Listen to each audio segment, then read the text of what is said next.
During Donald Trump's recent European visit, a news item briefly fled in which the Polish president's wife, Agata Kornhauser-Dziedzic, was presented as having snubbed the U.S. president. She ignored his outstretched hand and instead shook the hand of Trump's wife, Melania. Also, the footage, circulated by several major media outlets including The Guardian, seemed to show. It was enhanced by at least one close-up of Trump looking peaked, and it garnered a big audience. On social media, some celebrated Trump's apparent discomfort. Kornhauser-Dziedzic was hailed for landing a subtle blow for women. But the item was wrong. By suggesting a deliberate snub, it misled. More complete footage of the incident showed Kornhauser-Dziedzic unable to greet Melania when the Polish couple joined the Trumps on stage because the two women were positioned to the extreme left and right of the husbands, standing side by side between them. Having already shaken Trump's hand once, when the music stopped and applause began, Kornhauser-Dziedzic walked in front of both husbands towards Melania, looking at her and stretching out a hand. Kornhauser-Dziedzic did not appear to see Trump's hand, which he was offering as she passed after Trump had shaken hands with Poland's president, Andrzej Duda.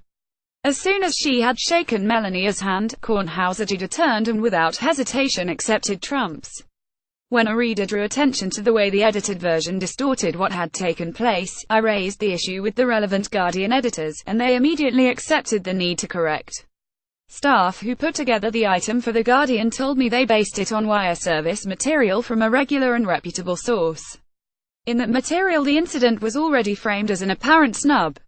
It did seem to fit into the growing catalogue of Trump's odd greetings. Donald Trump awkward handshake moments compilation. I am satisfied that The Guardian did not set out to mislead, but that was the initial effect. Several other major media organizations made the same mistake and some also corrected it, as the fact-checking organization Snopes has reported. The episode, in itself minor, is nevertheless a reminder of two major points that contemporary journalism cannot afford to neglect.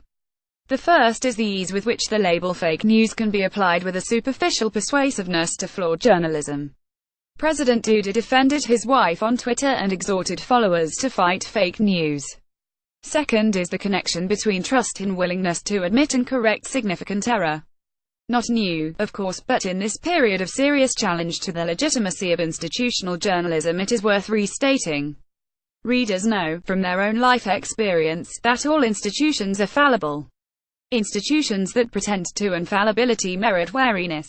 Admission of imperfection, not denial of it, earns trust. Early this year, the Trusting News Project by the Reynolds Journalism Institute at the University of Missouri carried out an online survey of 8,728 Americans, who ranked 4 UK-based media organizations among the 10 most trusted news sources in the United States. The Economist came first, Reuters third, the BBC fourth, and The Guardian seventh.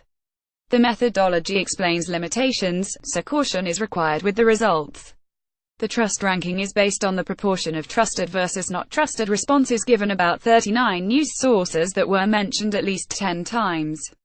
The report does not tackle the puzzle, why do a sample of Americans, invited into the survey via 28 US newsrooms, rate British news sources so highly? One commentator wondered if it is the accent. Asked what made a news source credible to them, respondents frequently mentioned presenting information on both sides of an issue or argument using multiple sources and fact-checking.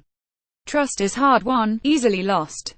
In the continuous effort to maintain credibility, as well as commercial viability, institutional journalism needs to be vigilant to avoid cases like the snub that wasn't. When they happen, they need to be corrected frankly and quickly.